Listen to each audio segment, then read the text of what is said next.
আধার রাতের চাঁদ যে তুমি, তুমি ভোরের আলো। তোমায় যখন দেখি আমার মন হয়ে যায় ভালো।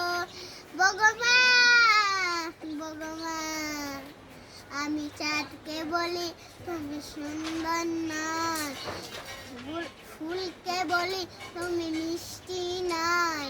আমার মায়ের মতন মনের ঘরেতে রেখেছি তারে, নূরজাহানের বাচ্চা তুমি কামলিওয়ালা রে। আদি বিজা আদম যখন মুসিবতে পড়ো, মোদের নবীর সিরাতে আল্লাহ কবুল করো। দেখা দিও না। তো পারিস না কিছু না, খালি মিশাং মিশিং না এই করিস। হ্যাঁ ভালো করে ক, এসে না আমি ভালো পারি। হ্যাঁ এই যে আমাকে রহিম গজল গলো, ভ্যারাইটিস গজল। এই গজলের নাম হলো ভ্যারাইটিস, খোসাখুশি গানের অনুষ্ঠান নাকি খোসাখুশি গজলের অনুষ্ঠান।